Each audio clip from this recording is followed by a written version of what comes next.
ना कोई इखलाकी जवाब है। मजम्मत की जाए वो कम है।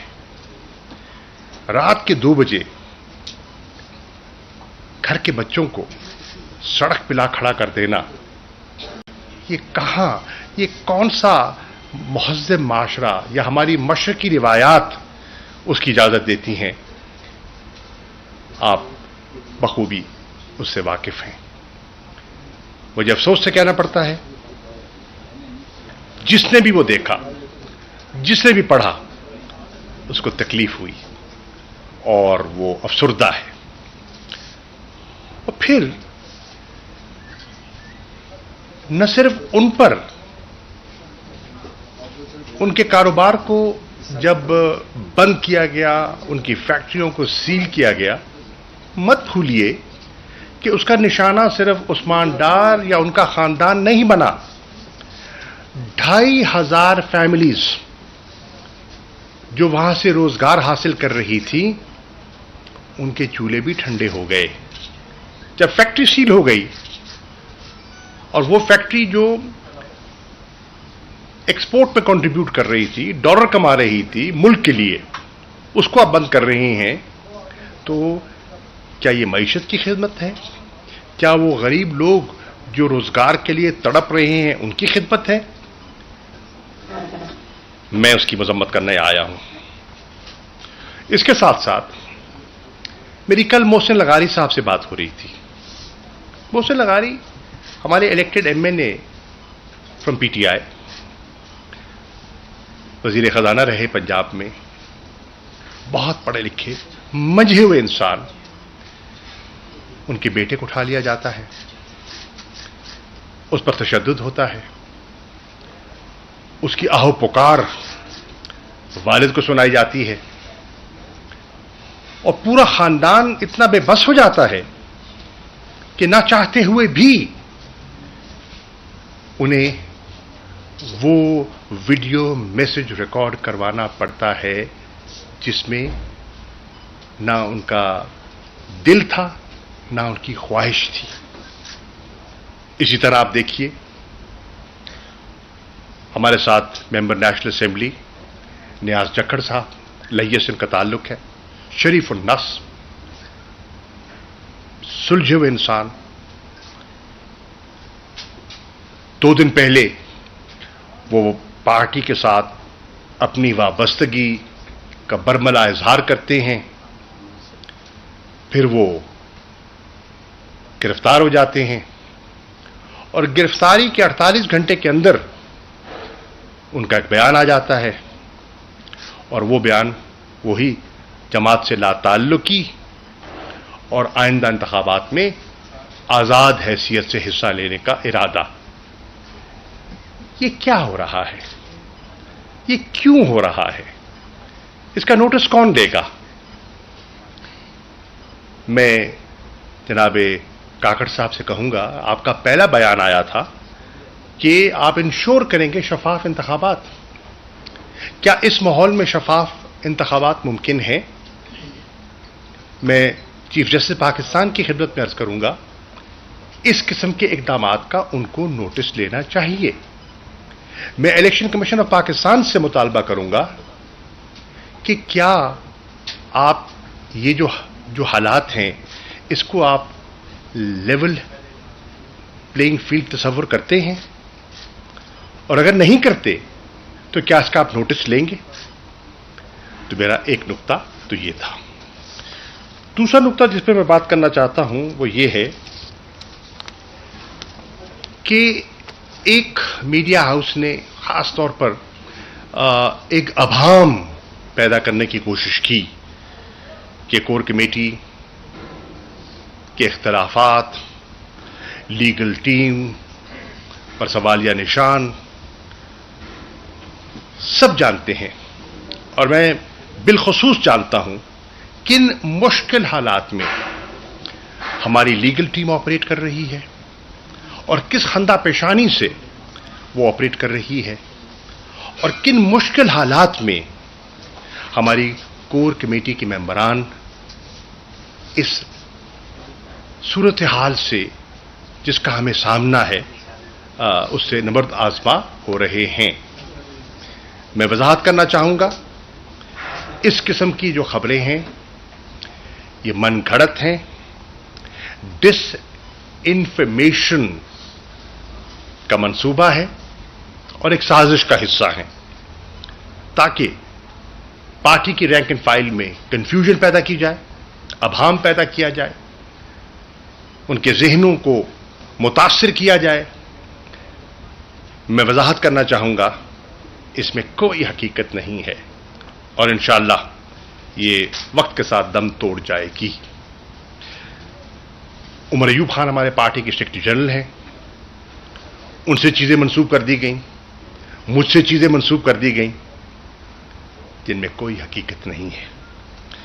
और मुझे खुशी है, और मैंने देखा भी है कि जैसे उनके नोटिस में बात आई, उन्होंने फिल फॉर अपने ट्वीट के जरिए पूरी वजाहत कर दी और उस अभाम को, उस कंफ्यूजन को बड़ी समझदारी से और बड़ी बुर्दबारी से उन्होंने निगेट किया, उसको रद्द किया।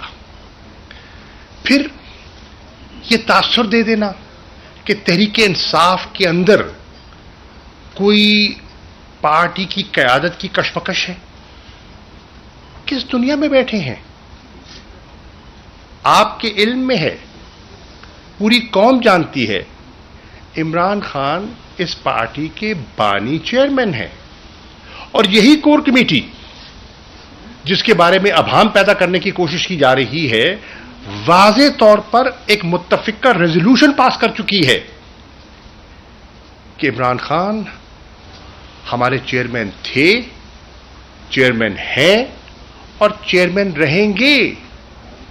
इस पे कोई दो आरा नहीं है, उनका मुतबादिल कोई हो ही नहीं सकता और ना कोई होने की कोशिश कर रहा है। उनकी जात पर तमाम मुत्तफिक है, उनके विजन पर तमाम जुड़े हुए हैं और अगर किसी की खाम ख्याली है तो वक्त उसे दूर कर देगा और वो जो यूनानिमस रेजोल्यूशन है वो उसका मुंह बोलता सबूत है। मैं समझता हूं कि उनकी 27 साल स्ट्रगल, इस वक्त जो कोर कमेटी काम कर रही है मुश्किल हालात में, उसके पास अमानत है और जब तक वो रिहा नहीं होते और बाहर नहीं आते, इंशाअल्लाह वो आ जाएंगे, इस अमानत में वो खयानत नहीं होने देगी।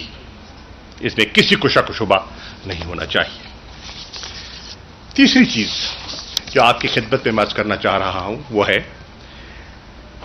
कि 10 रोज पहले एक नई मर्दमशुमारी का नोटिफिकेशन होता है, 7 रोज पहले कौमी असेंबली की तहरील होती है और उसके बाद आइन बड़ा वाज़ेह है। आइन की अगर आप 2 आर्टिकल्स, आर्टिकल 224(2) और आर्टिकल 48(4), अगर आप इनको मिलकर पढ़िए तो कोई अभाम नहीं है कि इंतखाबात कब होने हैं और कैसे होने हैं और किस मुद्दत के अंदर होने हैं। 90 दिन की वाज़े कदगन है। 90 दिन की डेडलाइन को अगर आप अबूर करते हैं तो वो एक गैर आईनी कदम होगा। अब कहा जा रहा है कि जी इलेक्शन एक्ट के जरिए सेक्शन 17(2) के तहत डिलिमिटेशन एक कानूनी जिम्मेदारी है। बेशक है, कोई उससे इनकार नहीं करता। सवाल यह उठता है कि फौकियत किसको होगी, आइन को या सब्सिडरी लेजिस्लेशन को। शोएब शाहीन साहब माहिर कानून है, मुझसे बेहतर समझते हैं इस चीज को, लेकिन एक सियासी तालिब इल्म की हैसियत से मैं समझता हूं आइन मुकद्दम है, इस पर कोई अभाम हमें न था न है। चुनाचे तहरीक इंसाफ ने फैसला किया है कि हम ये जो एक डिलेइंग टैक्टिक हमें दिखाई दे रही है और 90 दिन से आगे बढ़ने की जो एक कोशिश है, हम इसे चैलेंज करने का इरादा रखते हैं सुप्रीम कोर्ट में। इसके लिए हमने हमारे वकला इस पर अपनी पटिशन्स तैयार कर रहे हैं और वो दाखिल कर दी जाएंगी। इसमें जिम्मेदारी सौंपी गई है 90 दिन की जो हद है उस पर अली जफर साहब, सेनेटर अली जफर साहब अपनी, मेरी अभी बात की हुई है उनसे, पिटिशन फाइनलाइज कर रहे हैं to be filed in the Supreme Court party की तरफ से, और माहिर कानूनदान सलमान अकरम राजा साहब अपनी पिटिशन तकरीबन तैयार कर चुके हैं और फाइल करने जा रहे हैं इमरान खान साहब की तरफ से सीसीआई के फैसलों को चैलेंज करने के बारे में हमारा इरादा है। हम समझते हैं कि सीसीआई की कंपोजिशन और कॉन्स्टिट्यूशन पर भी अभाम भी है और गैर कानूनी है, गैर आईनी है। उसमें 2 ऐसी शख्सियात तशरीफ फरमा थी जो इंटरिम नौयत के वज़राए आला थे, हैं, और इस किस्म की जिम्मेदारी और इस किस्म के फैसले का वो हिस्सा नहीं हो सकते। बहरहाल वो पिटिशन में वजाहत आपके सामने आ जाएगी। इसके साथ साथ सुप्रीम कोर्ट की बार एसोसिएशन इस पर एक वाज़े अपना मौक़िफ़ ले चुकी है और उनकी पिटिशन सुप्रीम कोर्ट में दाखिल हो चुकी है। इससे हटकर पाकिस्तान बार काउंसिल का प्रेस रिलीज आपकी निगाह से गुजरा होगा, आपने इसका मुताला किया होगा। उसमें भी मुझे कोई अभाम दिखाई नहीं दे रहा। और अब अगर मैं सुप्रीम कोर्ट बार एसोसिएशन के मौक़िफ़ को और पाकिस्तान बार काउंसिल के मौक़िफ़ को सामने रखूं तो मैं ये कहने की जसारत कर रहा हूं कि काफ़ी अरसे के बाद मुझे तमाम लीगल फ्रेटर्निटी इस नुक्ते पर, 90 दिन के इंतखाब के नुक्ते पर एक सफ़े पर दिखाई दे रहे हैं और यूनानिमिटी ऑफ थॉट मुझे इसमें दिखाई दे रही है। आप ये भी देखें, अमीर जमात इस्लामी सिराजुल हक साहब इस पर बयान दे चुके हैं और वो समझते हैं कि सेंसस को एक ताखीरी हरबे के तौर पर इस्तेमाल किया जा रहा है। जेयूआई पीडीएम का हिस्सा, और इस पे भी आप देखें कि एक अभाम पैदा हो गया, एक तासुर दिया साबिक वजीर आजम शहबाज शरीफ साहब ने कि एक मुत्तफिका करारदाद पास हुई और उस करारदाद में जेयूआई की नुमाइंदगी थी, यानी कि मौलाना के साहिबजादे उसका हिस्सा थे। और सेनेटर कामरान मुर्तजा साहब ने वजाहत की कि नहीं, जेयूआई ने उस मीटिंग में अपने एतराजात उठाए और अपना इख्तलाफी नोट लिखा। और जब कहा गया कि इख्तलाफी नोट जो आपने लिखा मिनट्स में उसका जिक्र नहीं है, तो कहा गया क्योंकि वो सीसीआई का मेंबर नहीं थे इसलिए उनका इख्तलाफी नोट दर्ज नहीं हुआ। फिर सवाल उठता है कि अगर वो सीसीआई के मेंबर नहीं थे तो वो इस इजलास में क्या कर रहे थे, उस इजलास में उनको दावत क्यों कर दी गई। मैं समझता हूं कि जेयूआई को इस पर एक वाज़े पोजीशन लेनी चाहिए कि वो आइन के साथ खड़े हैं या आइन के फैसले के बरक्स खड़े हैं। इसी तरह पाकिस्तान पीपल्स पार्टी के मौक़िफ़ में मैं देख रहा हूं कि मुसलसल तब्दीलियां आ रही हैं। पहले आपने देखा सिंध के वजीर आला, साबिक वजीर आला मुराद अली शाह साहब ने एक मौक़िफ़ अख्तियार किया कि जो नया सेंसस है, हमारी सीरियस रिजर्वेशंस हैं, हमारे इख्तिलाफात हैं, हमें काबिल कबूल नहीं है और मैं इसकी मुखालफत करूंगा। फिर इजलास होता है, 5 अगस्त के इजलास में वो शामिल होते हैं और वहां कोई इख्तिलाफी बयान नहीं देते और यूनानिमस रेजोल्यूशन के तासुर को तक़वियत देते हैं। उनकी खामोशी उसको तकवीयत देती है। और फिर आज मैं देख रहा हूं कि पीपल्स पार्टी के सीनियर हजरात, जिसमें नैयर बुखारी साहब हैं, मैं उनका इंटरव्यू देख रहा था, फैसल कुंडी साहब, उनकी सेक्रेटरी इंफॉर्मेशन है, उनका मौक़िफ़ आपके सामने है, फरतुल्लाह बाबर साहब का मैं देख रहा था, शेरी रहमान साहिबा का मैं देख रहा था मौक़िफ़। वो 90 दिन पर इसरार कर रहे हैं कि इंतखाबात 90 दिन के अंदर होने चाहिए। अब मैं समझता हूं कि अगर यही उनका मौक़िफ़ है तो फिर उन्हें एक वाज़े मौक़िफ़ अख्तियार कर लेना चाहिए। और ये जो उनकी है ना वैसिलेट जो कर रहे थे, उस वैसिलेशन को वंस फॉर ऑल खत्म कर दें और क्लियर पोजीशन लें। और तवक्को की जा रही है कि आप क्लियर पोजीशन लेंगे। पीडीएम, अगर बदनीयती मैं कहूं तो चलो जरा सख्त लफ्ज है, लेकिन अगर बदनीयती न कहूं तो गफलत तो जरूर कहूंगा कि पीडीएम की सरकार से एक तारीखी गफलत हुई है।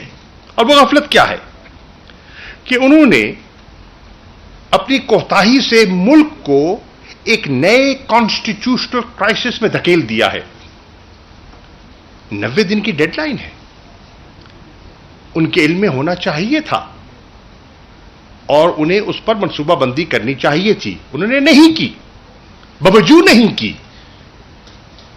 क्या उसमें नासमझी या बदनीयती, किसका अमल दखल है, यह उन्हें वजाहत करनी चाहिए। और नतीजतन क्या हुआ कि उनके इस अभाम से, इस ताखीरी फैसले से, नंबर एक, आज हमें 90 दिन की डेडलाइन अबूर होती दिखाई दे रही है।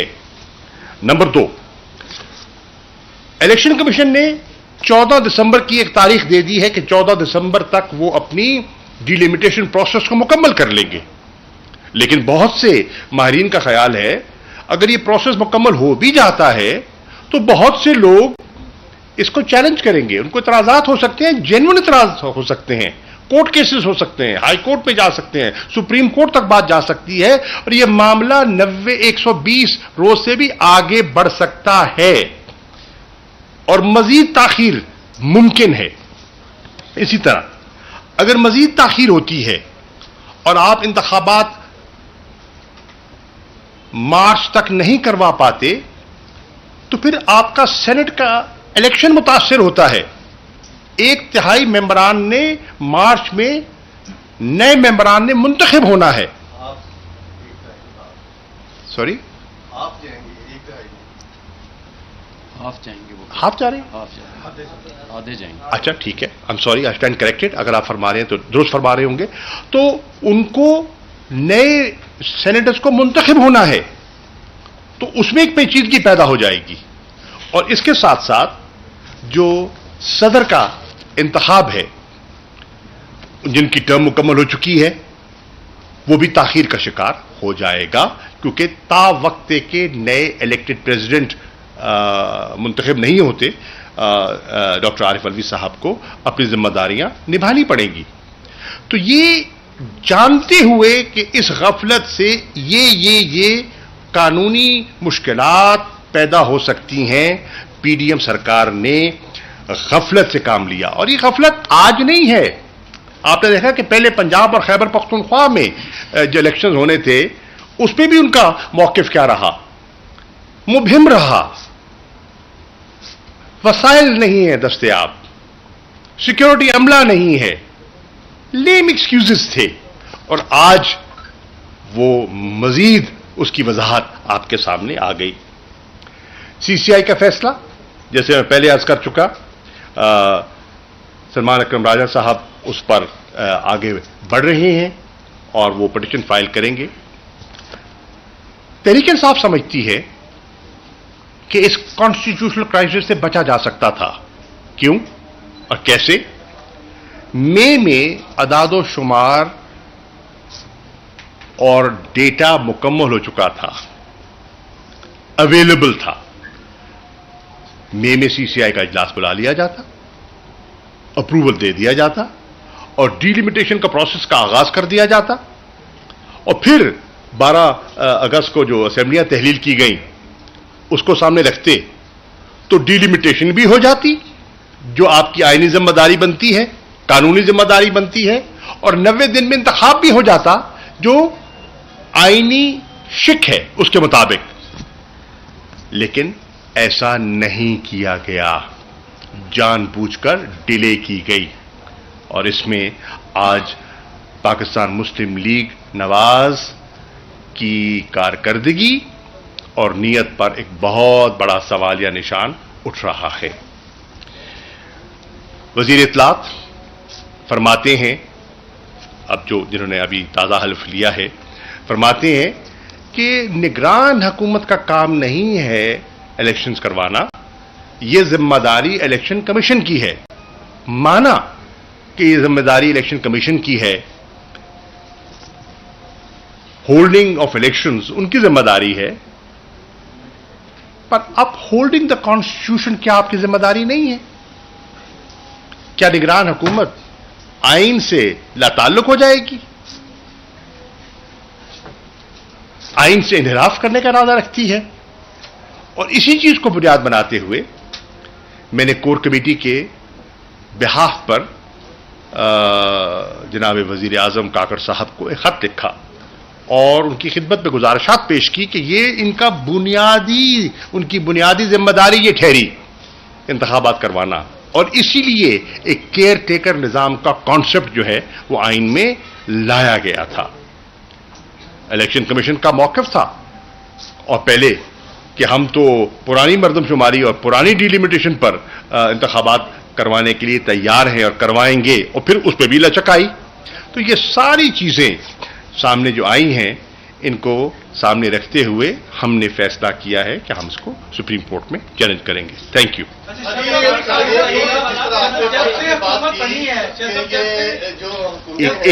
एक भाई सर, आप फैसला कर लेना भाई, एक भाई कर रहे हैं बात। आइन के तहत अपनी मुद्दत खत्म करने से पहले टूट गई, नई केयर टेकर गवर्नमेंट आइन के तहत बनी। इससे पहले आपकी गवर्नमेंट भी हेरिकेट में इस बात के लिए आइन के तहत गई। आपको क्या लगता है कि आगे गैर आइनी कैसे होगा, जबकि इलेक्शन कमीशन भी कह चुका है कि मार्च से पहले हो सकते हैं इलेक्शन, तो पहले से क्यों आप इस फिक्र पर बैठे? मैं जवाब दे दूं सर इसका? ये शुएब साहब बिल्कुल जवाब देंगे और बेहतर जवाब दे देंगे मुझसे, क्योंकि कानून को मुझसे बेहतर समझते हैं। देखें, आइन कहता है आर्टिकल 224 बड़ा वाज़ेह है और उसके अंदर यह भी नहीं लिखा हुआ सब्जेक्ट टू कॉन्स्टिट्यूशन, उसमें लिखा हुआ है not later than 90 days elections होंगे, और ये इस दौरान इस मुद्दत में यानी 90 डेज में ही जो केयर टेकर सेटअप आएगा। और जो शाह साहब ने वाज़ेह कर दिया, सुप्रीम कोर्ट में ख्वाजा आसिफ जो साबिक डिफेंस मिनिस्टर थे, जो सुप्रीम कोर्ट में गए थे इसकी वजाहत तलब करने के लिए, सुप्रीम कोर्ट ने अपनी रिपोर्टेड जजमेंट में 2013 SCMR 1205 में ये वाज़ेह किया है कि केयर टेकर सेटअप एक पोस्टिंग ट्रांसफर भी नहीं कर सकता, प्रमोशन भी नहीं कर सकता, उनका कोई काम नहीं है सिवाय इस एक काम के, इस ओरिजिनल पीरियड में फैसिलिटेट करे for the purpose of holding free and fair elections. जिस दिन ये मुद्दत खत्म होगी तो ये भी अगर ये आगे चलते हैं तो ये मोहसिन नकवी की तरह या KPK के चीफ मिनिस्टर की तरह ये भी अनकॉन्स्टिट्यूशनल हो जाएंगे, क्योंकि आइन सिर्फ इस बात की इजाजत देता है नॉट लेटर देन 90 डेज, उसके अलावा कोई और चीज नहीं है। ये जो ड्रामा रचाया जा रहा है, शाह साहब ने बड़ा वाज़ेह आपको कर दिया, मर्दमशुमारी का या डिलिमिटेशन का कॉन्सेप्ट सिर्फ इसलिए होता है कि आप इसमें आर्टिकल 51 के तहत अकॉर्डिंग टू पॉपुलेशन आपने हल्का बंदियां करनी होती हैं, उन हल्का बंदियों की नॉमेनक्लेचर को चेंज करना होता है कि कितने हल्के कहां कहां देने हैं, और उसकी पूरे फिगर को चेंज करना होता है, which can only be possible through constitutional amendment. आइन में तरमीम की जरूरत है, और अगर जिससे ये सिंसियर थे 30 अप्रैल को लास्ट डेट थी और मई में ये फाइनलाइज हो गया, मई जून जुलाई अगस्त तक ये इंतजार करते रहे, 4 दिन पहले ये नोटिफाई कर देते हैं, क्योंकि इनको नजर आ रहा है कि ये इमरान खान का और PTI का मुकाबला नहीं कर सकते। फॉर दैट पर्पज इन्होंने सिर्फ ये एक शोशा छोड़ा है 4 दिन पहले ताकि इलेक्शन का इल्तवा हो जाए, और इस दौरान अगर इनको यकीन होता तो on the expiry of the term ये बिल्कुल ख़त्म करते अपना और 60 दिन में इलेक्शन कराते, लेकिन इन्होंने सिर्फ इसलिए नहीं कराया, एक तो 3 दिन पहले डिसॉल्व करते हैं और 4 दिन पहले वो सिर्फ इसलिए ये सेंसस का फैसला कराते हैं, और सेंसस में जो अनइलेक्टेड लोग बैठे हुए थे they can not decide the issue on the basis of Punjab and KPK, क्योंकि आइन की रूह यह है जो इलेक्टेड रिप्रेजेंटेटिव्स हैं वो पॉलिसी डिसीजंस दे सकते हैं, जो इलेक्टेड नहीं होगा वो कोई पॉलिसी डिसीजंस नहीं दे सकता। ये सुप्रीम कोर्ट की ये जजमेंट भी और आइन का तकाजा भी, अगर वो उसके अंदर बैठे हैं और वो कंपोजिशन अनकॉन्स्टिट्यूशनल एंड इलीगल है तो लिहाजा CCI का वो फैसला भी अनकॉन्स्टिट्यूशनल है, और इसको बहाना बना के इलेक्शन का इल्तवा टोटल अनकॉन्स्टिट्यूशनल है, और हम सुप्रीम कोर्ट में जाने ये बताइएगा कल मंजूर पश्तीन आप रेगुलेट कर ले भाईजान। आपने कहा PDM के हवाले से, जो PDM और उसकी जो जमातें थी उन्होंने सेंसस के हवाले से जो कुछ किया, कुछ ऐसा ही नहीं नजर आ रहा। खुद कत्ल करके आप अब औरों से पूछते हैं क्या माजरा हुआ, कि खुद ही CCI में मंजूरी देते हैं और अब कह रहे हैं कि हमारे साथ क्या हुआ। अब हम देखते हैं जो सूरत करंट है, जो आपने कारकुनान की तस्करा किया, सिंध हाउस से लेके यहाँ पर प्रेस कॉन्फ्रेंस, गिरफ्तारियां, सब कुछ एक बैट के निशान के लिए ही तो कर रहे हैं कि वो बैट का निशान ना आए पोलिंग के डे के ऊपर। तो आप ही पीछे हट जाए, सारी कौम को अजाब में डाला। देखिए, बैट का निशान हमारा हक है, बैट का निशान हमारी पहचान है। 2013 के इंतखाबात तहरीक इंसाफ किस निशान पे लड़ी? बैट। 2018 का इलेक्शन हम किस निशान पे लड़े? बैट। आज हम तकाजा क्या कर रहे हैं? बल्ले का। ज़िमनी इलेक्शन होते हैं तो यही इलेक्शन कमीशन हमें बल्ले का निशान देता है, लोकल गवर्नमेंट इलेक्शंस होते हैं तो यही इलेक्शन कमीशन हमें बल्ले का निशान देता है। अब उसको अगर अभाम में डाला हुआ है, मैं ज़्यादा बात इसलिए नहीं करूँगा क्योंकि इस पे भी हमारा मसला इलेक्शन कमीशन के सामने है और अली ज़फ़र साहब ने गालिबन मंगल को वहाँ पेश भी होना है हमारा मौक़िफ़ पेश करने के लिए। देखिए, बल्ले से ना घबराएं। अगर आप समझते हैं कि आपकी कारकर्दगी अच्छी थी इन 16 माह में और लोग बहुत मुतमईन हैं क्योंकि पेट्रोल जो है वो खासा सस्ता हो गया है और हर तबका उससे मुतमईन है, जो बिजली के बिल पिछले महीने आए थे वो तसल्ली बख्श थे और इस महीने जो आने वाले हैं दिल थाम के बैठिए कि आने वाले हैं। आप समझते हैं कि मुल्क में जो माशी इक़दामात आपके थे उनको लोगों ने सराहा है, तो फिर आपको घबराहट किस बात की? तहरीक इंसाफ तो बकौल आपके मईशत को बिगाड़ गई थी और आपकी एक तजर्बाकार टीम ने उसको आके सुधार दिया। तो जब आपने सुधार दिया, आपने तारीखी इक़दामात उठाए, आपने इनकलाबी इक़दामात उठाए, तो फिर आपको एतमाद होना चाहिए कि आप लोगों का सामना करें। और तहरीक इंसाफ कमाल है, जो उसका बानी है वो जेल में भी है, निशान से भी कांपे टाक रही हैं। तो खुदा के लिए हिम्मत कीजिए। ये बताइएगा सर ये बताइएगा कल मंजूर पश्तीन के धरने में फौज के खिलाफ GHQ के खिलाफ नारेबाजी हुई है सर, तो आप क्या समझते हैं उनकी गिरफ्तारी कब आ रही है, जिस तरह दूसरी साइड पे तहरीक इंसाफ के साथ जो किया जा रहा है सर? इसका नोटिस मुझे लेना चाहिए सर। आप क्या समझते हैं गिरफ्तारी होगी? अर्ज ये है, देखिए मैं समझता हूं और मेरा ये मौक़िफ़ है, जब आप मुल्क की मकबूल तरीन क़यादत को लोगों की नज़रों से ओझल करेंगे, जब आप एक वफाकी जमात को कुचलने की कोशिश करेंगे, तो जगह रेडिकल फोर्सेस लेंगी। इसलिए मैं कहूंगा कि इस पर गौर व फिक्र होना चाहिए। जो कुछ हुआ जो कुछ हो रहा है उसे संजीदगी से लेना चाहिए। पाकिस्तान अफजल है, मुकद्दम है, और पाकिस्तान के दारुल खिलाफा में अगर इस किस्म की गुफ्तगू और इस किस्म की नारेबाजी हो तो काबिले फिक्र है। जी भाई, एक सेकंड, अब आ जाता आप पे।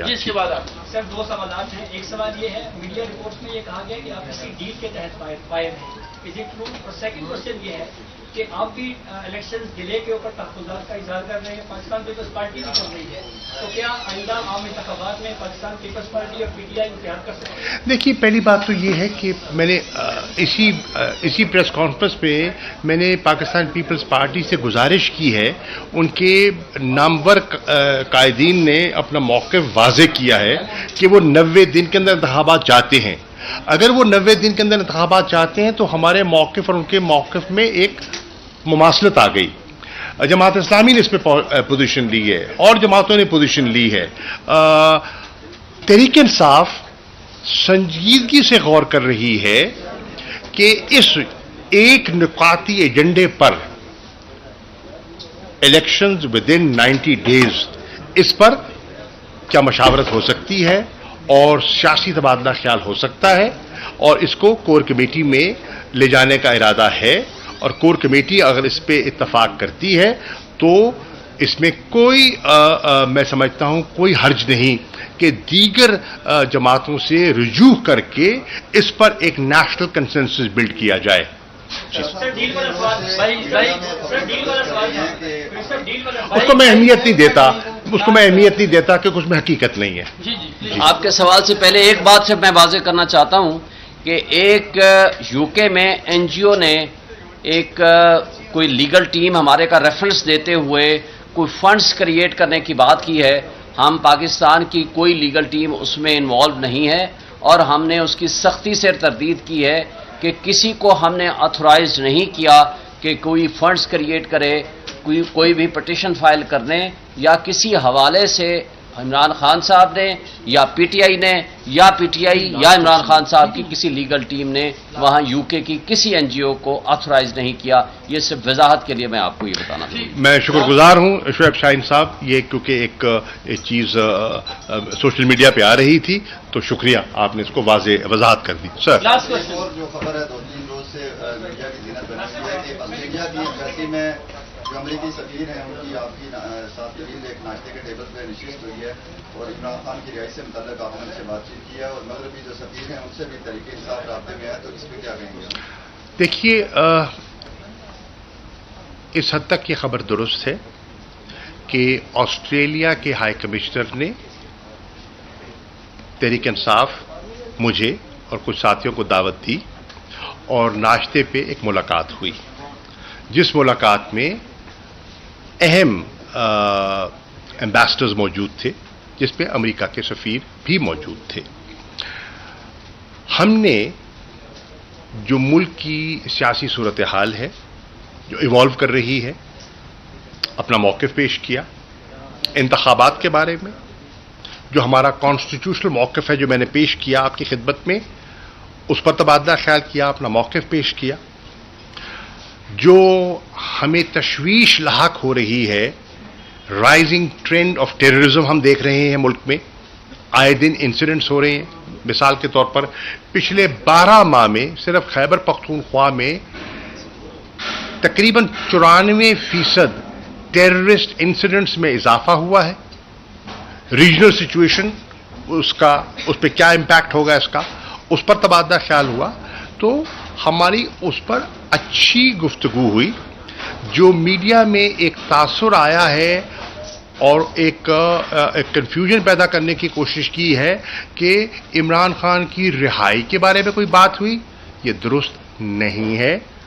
साइफर के बारे में बात हुई, ये दुरुस्त नहीं है। मैं इसकी वजाहत कर देता हूं। हाँ, मीटिंग हुई, मुलाकात हुई। जड़ावाला के हवाले से थोड़ी सी बात करते हैं। देखिए, जड़ावाला में जो कुछ हुआ वो आपके सामने है। हुकूमत पंजाब का ये बहुत बड़ा फेलियर है कि लॉ एंड ऑर्डर सिचुएशन इस हद तक बिगड़ गई कि पाकिस्तान के शहरी उनकी इमलाक मुतासिर हुई। ठीक है, अब वो कह रहे हैं हम उसका नोटिस लेंगे, गिरफ्तारियां भी हुई हैं। मैं देख रहा था कि हमारे होने वाले चीफ जस्टिस साहब गालिबन आज वहाँ गए हुए हैं और ख़ुद उन्होंने जाके आंखों देखा, उन्होंने अपना एक इम्प्रेशंस अपने लिए होंगे, लोगों से मिले हैं, तबादला ख्याल हुआ है। तो ये एक सीरियस सिचुएशन है और मैं समझता हूँ कि हुकूमत पंजाब का फेलियर है, पुलिस की कोताही है और मैं समझता हूँ इसका नोटिस होना चाहिए। उन्हें दबाव में डाला गया है, मैं उस पर बात करना चाहूँगा। एक ख़ास मीडिया हाउस ने हमारी कोर कमेटी के हमारी लीगल टीम के बारे में जो अभाम पैदा करने की कोशिश की है, उस पर चंद गुजारिशात करना चाहूँगा।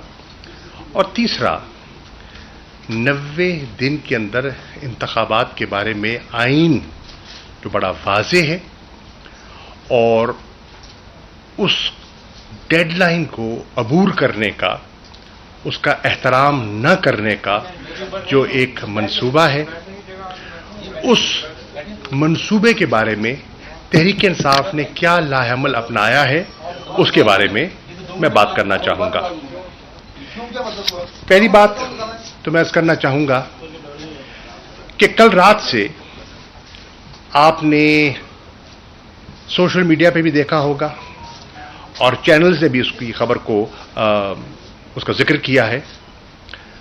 उस्मान डार साहब और उनकी फैमिली के साथ उनकी 75 साला बूढ़ी वालदा, बहू बेटियों के साथ जो सलूक बरता गया है, उसका ना कोई कानूनी जवाब है, ना कोई इखलाकी जवाब है और उसकी जितनी मजम्मत की जाए वो कम है।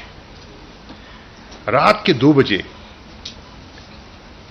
घर के बच्चों को सड़क पे ला खड़ा कर देना, ये कहाँ, ये कौन सा महज़्ज़ब माशरा या हमारी मशरकी रिवायात उसकी इजाज़त देती हैं? आप बखूबी उससे वाकिफ हैं। मुझे अफसोस से कहना पड़ता है, जिसने भी वो देखा, जिसने भी पढ़ा, उसको तकलीफ हुई और वो अफसुर्दा है। और फिर न सिर्फ उन पर, उनके कारोबार को जब बंद किया गया, उनकी फैक्ट्रियों को सील किया गया, मत भूलिए कि उसका निशाना सिर्फ उस्मान डार या उनका खानदान नहीं बना। 2500 फैमिलीज जो वहां से रोजगार हासिल कर रही थी, उनके चूल्हे भी ठंडे हो गए जब फैक्ट्री सील हो गई। और वो फैक्ट्री जो एक्सपोर्ट पे कंट्रीब्यूट कर रही थी, डॉलर कमा रही थी मुल्क के लिए, उसको आप बंद कर रहे हैं। तो क्या ये मईशत की खिदमत है? क्या वो गरीब लोग जो रोजगार के लिए तड़प रहे हैं, उनकी खिदमत है? मैं उसकी मजम्मत करने आया हूं। इसके साथ साथ मेरी कल मोहसिन लगारी साहब से बात हो रही थी। मोहसिन लगारी हमारे इलेक्टेड एमएनए फ्रॉम पीटीआई, वजीर खजाना रहे पंजाब में, बहुत पढ़े लिखे मंझे हुए इंसान।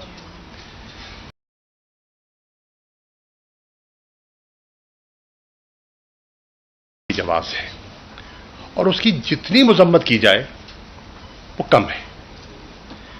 रात के 2 बजे घर के बच्चों को सड़क पे ला खड़ा कर देना, ये कहाँ, ये कौन सा महज़्ज़ब माशरा या हमारी मशरकी रिवायात उसकी इजाज़त देती हैं?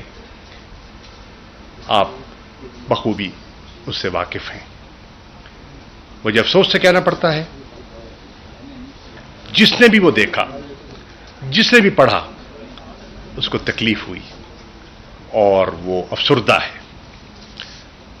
और फिर न सिर्फ उन पर, उनके कारोबार को जब बंद किया गया, उनकी फैक्ट्रियों को सील किया गया, मत भूलिए कि उसका निशाना सिर्फ उस्मान डार या उनका खानदान नहीं बना। 2500 फैमिलीज जो वहां से रोजगार हासिल कर रही थी, उनके चूल्हे भी ठंडे हो गए। जब फैक्ट्री सील हो गई और वो फैक्ट्री जो एक्सपोर्ट पे कंट्रीब्यूट कर रही थी, डॉलर कमा रही थी मुल्क के लिए, उसको आप बंद कर रहे हैं, तो क्या ये मईशत की खिदमत है? क्या वो गरीब लोग जो रोजगार के लिए तड़प रहे हैं, उनकी खिदमत है? मैं उसकी मजम्मत करने आया हूं। इसके साथ साथ मेरी कल मोहसिन लगारी साहब से बात हो रही थी। मोहसिन लगारी हमारे इलेक्टेड एमएनए फ्रॉम पीटीआई, वजीर खजाना रहे पंजाब में, बहुत पढ़े लिखे मंझे हुए इंसान। उनके बेटे को उठा लिया जाता है, उस पर तशद्दुद होता है, उसकी आहो पुकार वालिद को सुनाई जाती है और पूरा खानदान इतना बेबस हो जाता है कि ना चाहते हुए भी उन्हें वो वीडियो मैसेज रिकॉर्ड करवाना पड़ता है जिसमें ना उनका दिल था, ना उनकी ख्वाहिश थी। इसी तरह आप देखिए, हमारे साथ मेंबर नेशनल असेंबली नियाज जक्खड़ साहब, लहिया से उनका ताल्लुक है, शरीफ उन नस, सुलझे हुए इंसान। 2 दिन पहले वो पार्टी के साथ अपनी वाबस्तगी का बरमला इजहार करते हैं, फिर वो गिरफ्तार हो जाते हैं और गिरफ्तारी के 48 घंटे के अंदर उनका एक बयान आ जाता है और वो बयान वही जमात से लाताल्लुकी और आइंदा इंतखाबात में आजाद हैसियत से हिस्सा लेने का इरादा। ये क्या हो रहा है? ये क्यों हो रहा है? इसका नोटिस कौन देगा? मैं जनाबे काकड़ साहब से कहूंगा, आपका पहला बयान आया था कि आप इंश्योर करेंगे शफाफ इंतखाबात। क्या इस माहौल में शफाफ इंतखाबात मुमकिन है? मैं चीफ जस्टिस पाकिस्तान की खिदमत में अर्ज करूंगा, इस किस्म के इकदामात का उनको नोटिस लेना चाहिए। मैं इलेक्शन कमीशन ऑफ पाकिस्तान से मुतालबा करूंगा कि क्या आप ये जो हालात हैं, इसको आप लेवल प्लेइंग फील्ड तस्वुर करते हैं, और अगर नहीं करते तो क्या इसका आप नोटिस लेंगे? तो मेरा एक नुक्ता तो ये था। दूसरा नुक्ता जिस पे मैं बात करना चाहता हूं वो ये है कि एक मीडिया हाउस ने खास तौर पर एक अभाम पैदा करने की कोशिश की कि कोर कमेटी के इख्तलाफात, लीगल टीम पर सवालिया निशान सब जानते हैं, और मैं बिलखुसूस जानता हूं किन मुश्किल हालात में हमारी लीगल टीम ऑपरेट कर रही है और किस खंदा पेशानी से वो ऑपरेट कर रही है, और किन मुश्किल हालात में हमारी कोर कमेटी के मेंबरान इस सूरत हाल से जिसका हमें सामना है उससे नबर्द आज़मा हो रहे हैं। मैं वजाहत करना चाहूंगा, इस किस्म की जो खबरें हैं ये मन घड़त हैं, डिस इन्फॉर्मेशन का मंसूबा है और एक साजिश का हिस्सा है ताकि पार्टी की रैंक एंड फाइल में कंफ्यूजन पैदा की जाए, अभाम पैदा किया जाए, उनके जहनों को मुतासिर किया जाए, मैं वजाहत करना चाहूंगा, इसमें कोई हकीकत नहीं है और इंशाअल्लाह ये वक्त के साथ दम तोड़ जाएगी। उमर अयूब खान हमारे पार्टी के सेक्रेटरी जनरल हैं, उनसे चीजें मंसूब कर दी गई, मुझसे चीजें मंसूब कर दी गई जिनमें कोई हकीकत नहीं है। और मुझे खुशी है और मैंने देखा भी है कि जैसे उनके नोटिस में बात आई, उन्होंने फिल फौर अपने ट्वीट के जरिए पूरी वजाहत कर दी और उस अभाम को, उस कंफ्यूजन को बड़ी समझदारी से और बड़ी बुर्दबारी से उन्होंने निगेट किया, उसको रद्द किया।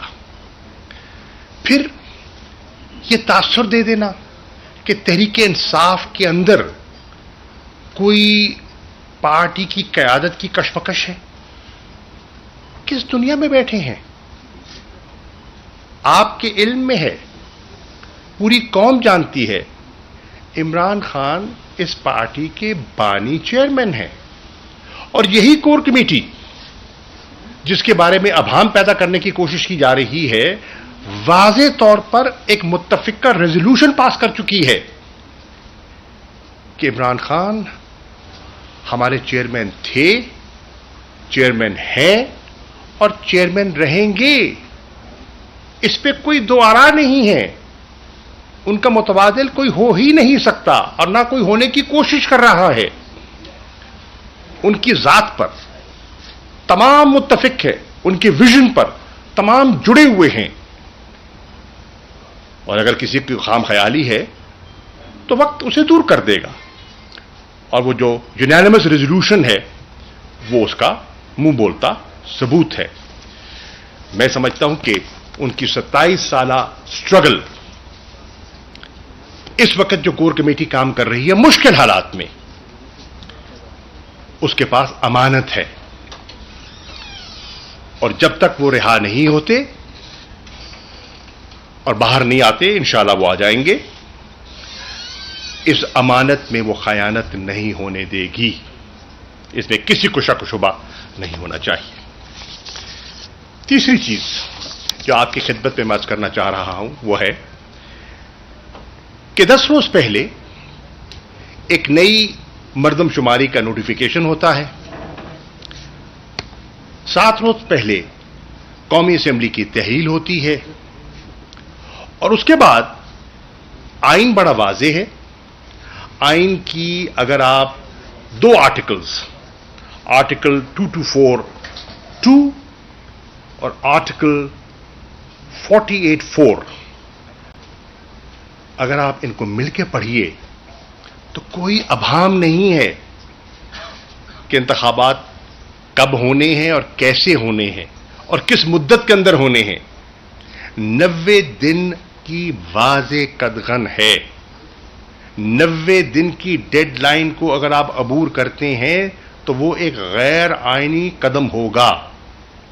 अब कहा जा रहा है कि जी इलेक्शन एक्ट के जरिए सेक्शन 17(2) के तहत डिलिमिटेशन एक कानूनी जिम्मेदारी है। बेशक है, कोई उससे इनकार नहीं करता। सवाल यह उठता है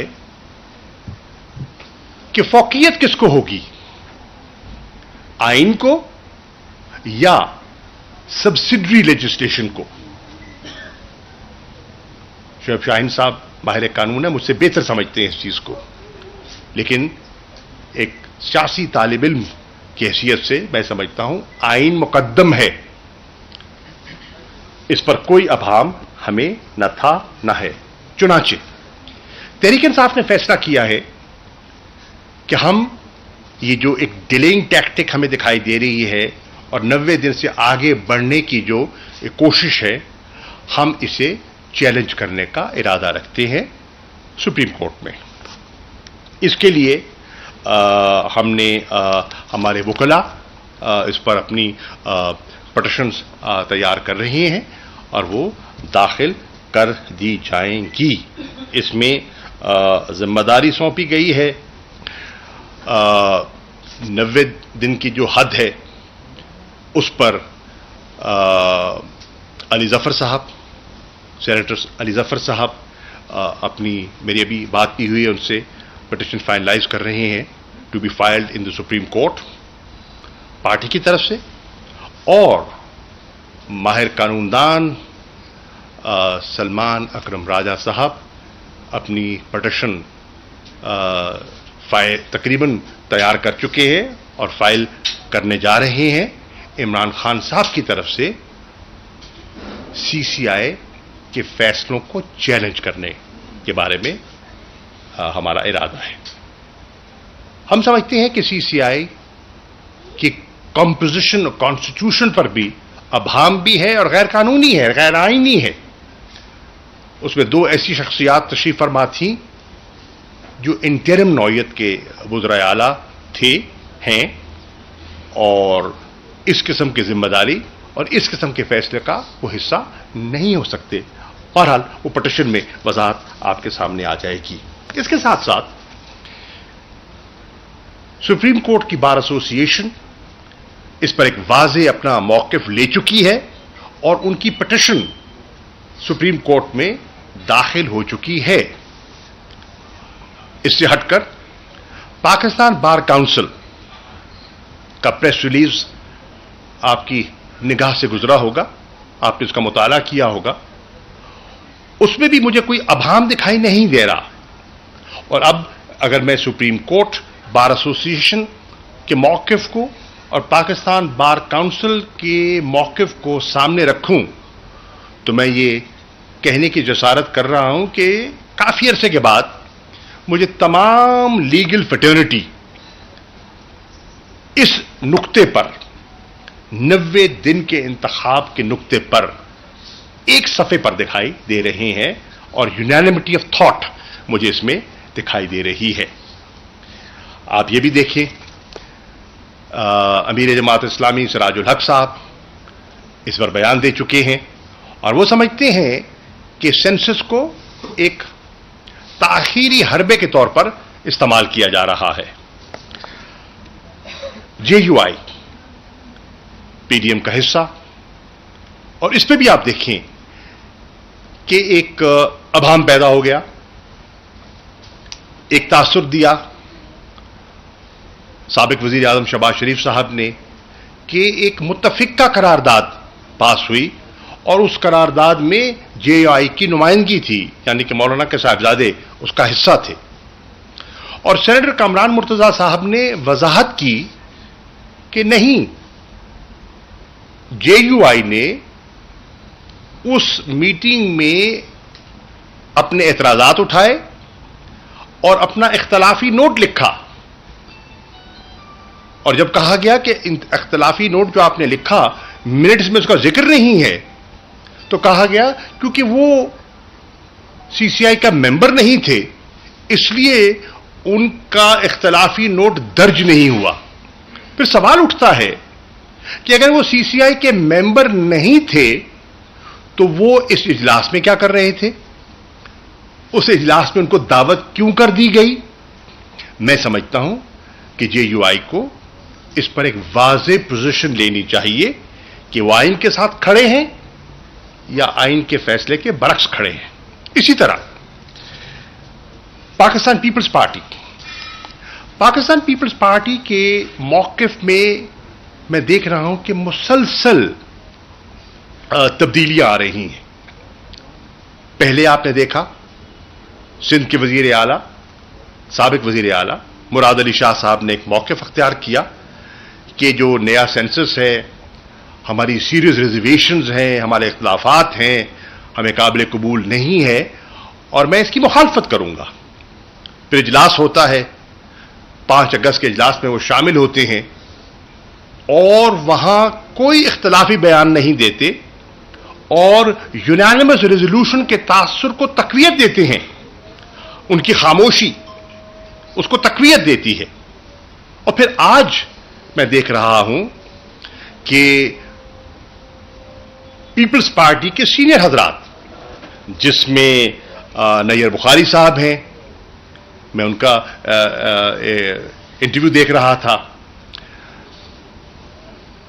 फैसल कुंडी साहब उनकी सेक्रेटरी इंफॉर्मेशन है, उनका मौक़िफ़ आपके सामने है, फरतुल्लाह बाबर साहब का मैं देख रहा था, शेरी रहमान साहिबा का मैं देख रहा था मौकिफ, वो 90 दिन पर इसरार कर रहे हैं कि इंतखाबात 90 दिन के अंदर होने चाहिए। अब मैं समझता हूं कि अगर यही उनका मौकिफ है तो फिर उन्हें एक वाज़े मौकिफ अख्तियार कर लेना चाहिए। और ये जो उनकी है ना वैसिलेट जो कर रहे थे, उस वैसिलेशन को वंस फॉर ऑल खत्म कर दें और क्लियर पोजीशन लें। और तवक्को की जा रही है कि आप क्लियर पोजीशन लेंगे। पीडीएम, अगर बदनीयती मैं कहूं तो चलो जरा सख्त लफ्ज है, लेकिन अगर बदनीयती न कहूं तो गफलत तो जरूर कहूंगा कि पीडीएम की सरकार से एक तारीखी गफलत हुई है। और वो गफलत क्या है कि उन्होंने अपनी कोताही से मुल्क को एक नए कॉन्स्टिट्यूशनल क्राइसिस में धकेल दिया है। 90 दिन की डेडलाइन है, उनके इल्म में होना चाहिए था और उन्हें उस पर मंसूबाबंदी करनी चाहिए थी। उन्होंने नहीं की, बवजूद नहीं की। क्या उसमें नासमझी या बदनीयती, किसका अमल दखल है, यह उन्हें वजाहत करनी चाहिए।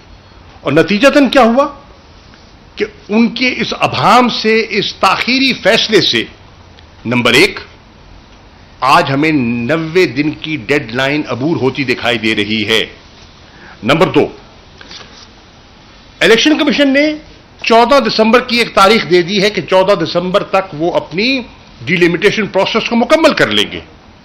लेकिन बहुत से माहिरीन का ख्याल है अगर ये प्रोसेस मुकम्मल हो भी जाता है तो बहुत से लोग इसको चैलेंज करेंगे, उनको इतराजात हो सकते हैं, जेन्युइन इतराज हो सकते हैं, कोर्ट केसेस हो सकते हैं, हाई कोर्ट में जा सकते हैं, सुप्रीम कोर्ट तक बात जा सकती है और यह मामला 120 रोज से भी आगे बढ़ सकता है और मजीद ताखीर मुमकिन है। इसी तरह अगर मजीद ताखीर होती है और आप इंतखाबात मार्च तक नहीं करवा पाते तो फिर आपका सेनेट का इलेक्शन मुतासिर होता है। 1/3 मेंबरान ने मार्च में, नए मेंबरान ने मुंतखब होना है। सॉरी, आप जाएंगे, एक हाफ जाएंगे, वो हाफ जा रहे हैं, आधे जाएंगे। अच्छा ठीक है, I am sorry, I stand corrected. अगर आप फरमा रहे हैं तो दुरुस्त फरमा रहे होंगे। तो उनको नए सेनेटर्स को मुंतखब होना है, तो उसमें एक पेचीदगी पैदा हो जाएगी। और इसके साथ साथ जो सदर का इंतखाब है, जिनकी टर्म मुकम्मल हो चुकी है, वो भी ताखीर का शिकार हो जाएगा क्योंकि तावक्ते के नए इलेक्टेड प्रेसिडेंट मुंतखब नहीं होते। डॉक्टर आरिफ अलवी साहब को अपनी जिम्मेदारियां निभानी पड़ेंगी। तो ये जानते हुए कि इस गफलत से ये कानूनी मुश्किलात पैदा हो सकती हैं, पीडीएम सरकार ने गफलत से काम लिया। और ये गफलत आज नहीं है। आपने देखा कि पहले पंजाब और खैबर पख्तूनख्वा में जो इलेक्शन होने थे उसमें भी उनका मौकिफ क्या रहा, मुबहिम रहा। वसाइल नहीं है दस्तयाब, सिक्योरिटी अमला नहीं है, लेम एक्सक्यूजेस थे। और आज वो मजीद उसकी वजाहत आपके सामने आ गई। सीसीआई का फैसला, जैसे मैं पहले अर्ज कर चुका, सलमान अकरम राजा साहब उस पर आगे बढ़ रहे हैं और वो पिटीशन फाइल करेंगे। तहरीक इंसाफ समझती है कि इस कॉन्स्टिट्यूशनल क्राइसिस से बचा जा सकता था। क्यों और कैसे? मई में अदादो शुमार और डेटा मुकम्मल हो चुका था, अवेलेबल था। मई में सीसीआई का इजलास बुला लिया जाता, अप्रूवल दे दिया जाता और डिलिमिटेशन का प्रोसेस का आगाज कर दिया जाता। और फिर 12 अगस्त को जो असेंबलियां तहलील की गई उसको सामने रखते तो डिलिमिटेशन भी हो जाती, जो आपकी आईनी जिम्मेदारी बनती है, कानूनी जिम्मेदारी बनती है, और 90 दिन में इंतखाब भी हो जाता जो आईनी शिक है उसके मुताबिक। लेकिन ऐसा नहीं किया गया, जानबूझकर डिले की गई। और इसमें आज पाकिस्तान मुस्लिम लीग नवाज की कारकर्दगी और नीयत पर एक बहुत बड़ा सवालिया निशान उठ रहा है। वजीर इत्तलात फरमाते हैं, अब जिन्होंने अभी ताज़ा हल्फ लिया है, फरमाते हैं कि निगरान हुकूमत का काम नहीं है इलेक्शंस करवाना, यह जिम्मेदारी इलेक्शन कमीशन की है। माना कि यह जिम्मेदारी इलेक्शन कमीशन की है, होल्डिंग ऑफ इलेक्शंस उनकी जिम्मेदारी है, पर अब होल्डिंग द कॉन्स्टिट्यूशन क्या आपकी जिम्मेदारी नहीं है? क्या निगरान हुकूमत आइन से लाताल्लुक हो जाएगी? आइन से इन्हिराफ करने का इरादा रखती है? और इसी चीज को बुनियाद बनाते हुए मैंने कोर कमेटी के बिहाफ पर जनाब वजीर आजम काकड़ साहब को एक खत लिखा और उनकी खिदमत में गुजारिशात पेश की कि ये उनकी बुनियादी जिम्मेदारी ये ठहरी इंतखाबात करवाना, और इसीलिए एक केयर टेकर निजाम का कॉन्सेप्ट जो है वो आइन में लाया गया था। इलेक्शन कमीशन का मौक़िफ़ था और पहले कि हम तो पुरानी मर्दमशुमारी और पुरानी डिलिमिटेशन पर इंतखाबात करवाने के लिए तैयार हैं और करवाएंगे, और फिर उस पर भी लचक आई।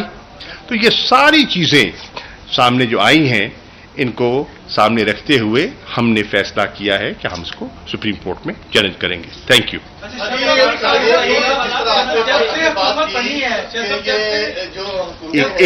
एक भाई सर, आप फैसला कर लेना भाई, एक भाई कर रहे हैं बात। आइन के तहत अपनी मुद्दत खत्म करने से पहले टूट गई, नई केयर टेकर गवर्नमेंट आइन के तहत बनी। इससे पहले आपकी गवर्नमेंट भी तहरीक में बात की थी, आइन के तहत गई। आपको क्या लगता है कि आगे गैर आइनी कैसे होगा, जबकि इलेक्शन कमीशन भी कह चुका है कि मार्च से पहले हो सकते हैं इलेक्शन, तो पहले से क्यों आप इस फिक्र कर सकते हैं? मैं जवाब दे दूं सर उसका? ये शुएब साहब बिल्कुल जवाब देंगे और बेहतर जवाब दे देंगे मुझसे, क्योंकि कानून को मुझसे बेहतर समझते हैं। देखें, आइन कहता है आर्टिकल 224 बड़ा वाज़ेह है, और उसके अंदर यह भी नहीं लिखा हुआ सब्जेक्ट टू कॉन्स्टिट्यूशन, उसमें लिखा हुआ है not later than 90 days elections होंगे। और ये इस दौरान, इस मुद्दत में, यानी 90 डेज में ही जो केयर टेकर सेटअप आएगा।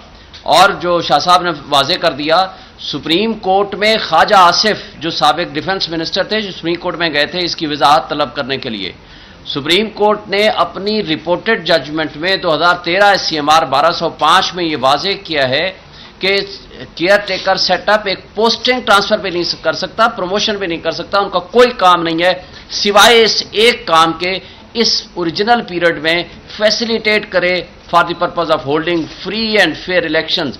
जिस दिन ये मुद्दत खत्म होगी तो ये भी, अगर ये आगे चलते हैं तो ये मोहसिन नकवी की तरह या KPK के चीफ मिनिस्टर की तरह ये भी अनकॉन्स्टिट्यूशनल हो जाएंगे, क्योंकि आइन सिर्फ इस बात की इजाजत देता है नॉट लेटर देन 90 डेज, उसके अलावा कोई और चीज नहीं है। ये जो ड्रामा रचाया जा रहा है, शाह साहब ने बड़ा वाजे आपको कर दिया, मर्दमशुमारी का या डिलिमिटेशन का कॉन्सेप्ट सिर्फ इसलिए होता है कि आप इसमें आर्टिकल 51 के तहत अकॉर्डिंग टू पॉपुलेशन आपने हल्का बंदियां करनी होती हैं, और उन हल्का बंदियों की नॉमेनक्लेचर को चेंज करना होता है कि कितने हल्के कहाँ कहाँ देने हैं, और उसकी पूरे फिगर को चेंज करना होता है, which can only be possible through constitutional amendment.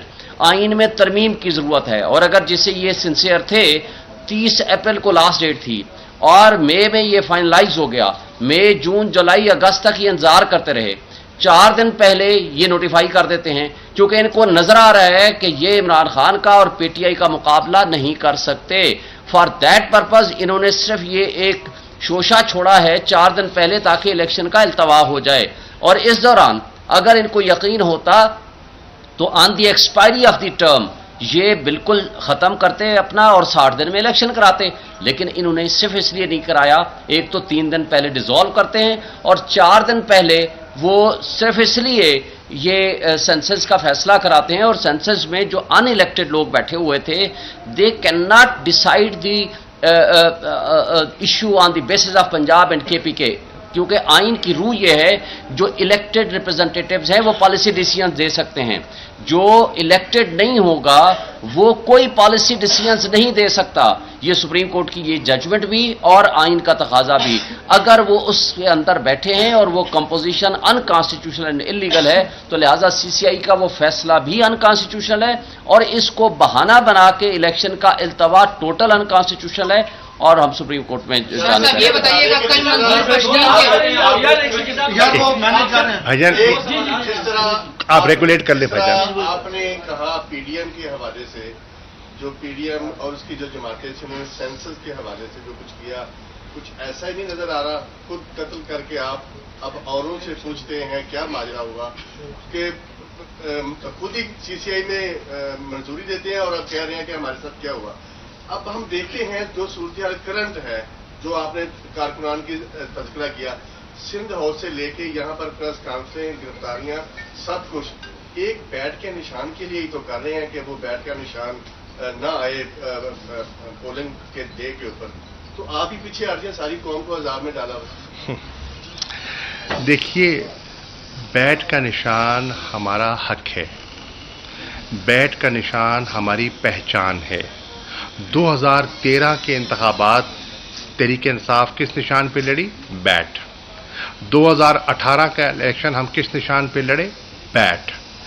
आज हम तकाजा क्या कर रहे हैं? बल्ले का। ज़िमनी इलेक्शन होते हैं तो यही इलेक्शन कमीशन हमें बल्ले का निशान देता है, लोकल गवर्नमेंट इलेक्शंस होते हैं तो यही इलेक्शन कमीशन हमें बल्ले का निशान देता है।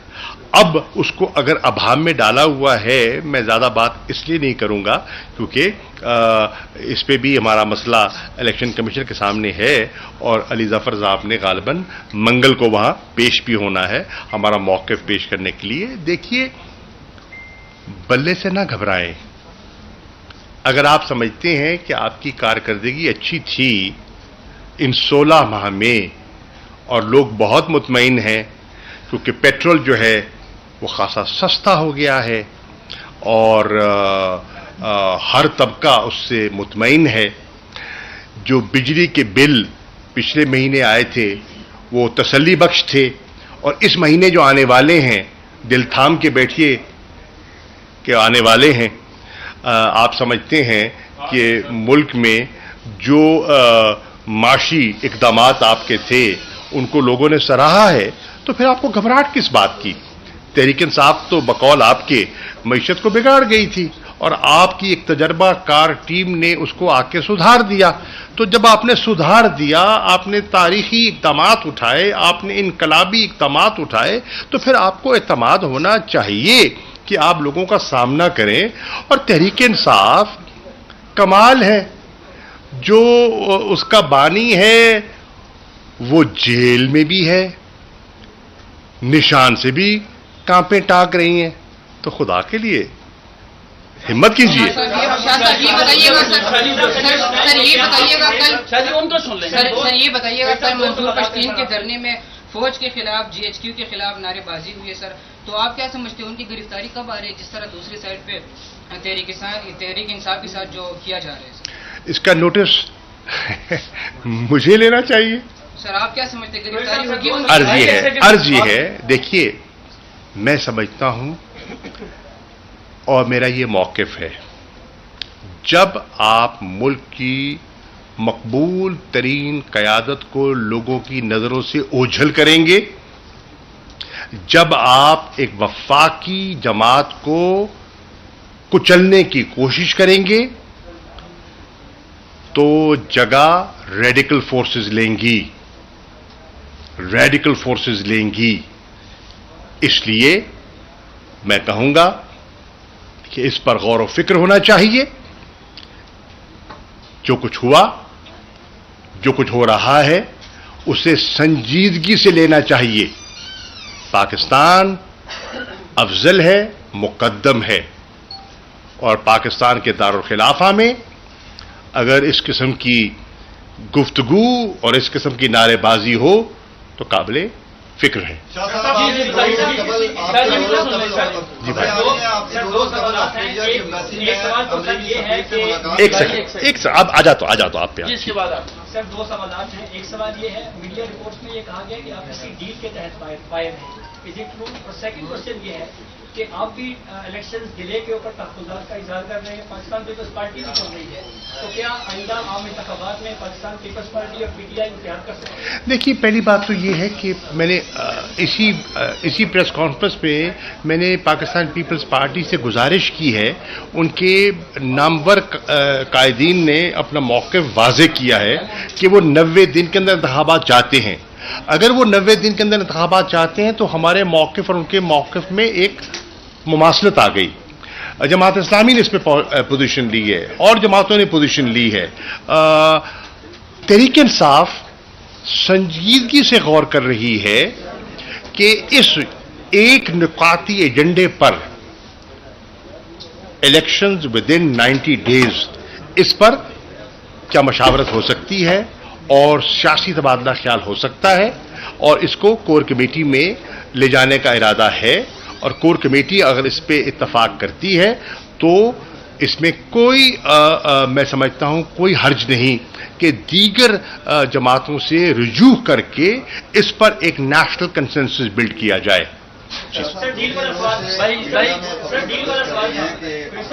उसको मैं अहमियत नहीं देता क्योंकि उसमें हकीकत नहीं है। जी। आपके सवाल से पहले एक बात से मैं वाज़ेह करना चाहता हूं कि एक यूके में एनजीओ ने एक कोई लीगल टीम हमारे का रेफरेंस देते हुए कोई फंड्स क्रिएट करने की बात की है। हम पाकिस्तान की कोई लीगल टीम उसमें इन्वॉल्व नहीं है और हमने उसकी सख्ती से तरदीद की है कि किसी को हमने ऑथोराइज नहीं किया कि कोई फंड्स क्रिएट करे, कोई भी पिटीशन फाइल करने या किसी हवाले से इमरान खान साहब ने या पीटीआई ने या पीटीआई या इमरान खान साहब की किसी लीगल टीम ने वहां यूके की किसी एनजीओ को ऑथराइज नहीं किया। ये सिर्फ वजाहत के लिए मैं आपको ये बताना चाहूँगा। मैं शुक्रगुजार हूं शुएब शाहीन साहब, ये क्योंकि एक चीज़ सोशल मीडिया पे आ रही थी तो शुक्रिया, आपने इसको वजाहत कर दी। सर, और जो खबर है 2-3 रोज से मीडिया की ज़ीनत बनी हुई है कि ऑस्ट्रेलिया की एम्बेसी में जो अमरीकी सफीर हैं उनकी आपकी साथ तवील एक नाश्ते के टेबल पर नशिस्त हुई है और इमरान खान की रिहाई से मुताल्लिक आपने उनसे बातचीत की है और मगरबी जो सफीर हैं उनसे भी तहरीक इंसाफ राब्ते में है, तो इस पर क्या कहेंगे? देखिए, इस हद तक ये खबर दुरुस्त है कि ऑस्ट्रेलिया के हाई कमिश्नर ने तहरीक इंसाफ, मुझे और कुछ साथियों को दावत दी और नाश्ते पे एक मुलाकात हुई, जिस मुलाकात में अहम एम्बेसडर्स मौजूद थे, जिसमें अमेरिका के सफीर भी मौजूद थे। हमने जो मुल्क की सियासी सूरत हाल है जो इवॉल्व कर रही है, अपना मौक़िफ़ पेश किया। इंतखाबात के बारे में जो हमारा कॉन्स्टिट्यूशनल मौक़िफ़ है जो मैंने पेश किया आपकी खिदमत में, उस पर तबादला ख्याल किया, अपना मौक़िफ़ पेश किया। जो हमें तशवीश लाहक हो रही है, राइजिंग ट्रेंड ऑफ टेररिज्म हम देख रहे हैं मुल्क में, आए दिन इंसिडेंट्स हो रहे हैं। मिसाल के तौर पर पिछले 12 माह में सिर्फ खैबर पख्तूनख्वा में तकरीबन 94% टेररिस्ट इंसिडेंट्स में इजाफा हुआ है। रीजनल सिचुएशन उस पर क्या इम्पैक्ट होगा इसका, उस पर तबादला ख्याल हुआ। तो हमारी उस पर अच्छी गुफ्तगू हुई। जो मीडिया में एक तासुर आया है और एक कन्फ्यूजन पैदा करने की कोशिश की है कि इमरान खान की रिहाई के बारे में कोई बात हुई, ये दुरुस्त नहीं है। साइफर के बारे में बात हुई, ये दुरुस्त नहीं है। मैं इसकी वजाहत कर देता हूं। हाँ, मीटिंग हुई, मुलाकात हुई।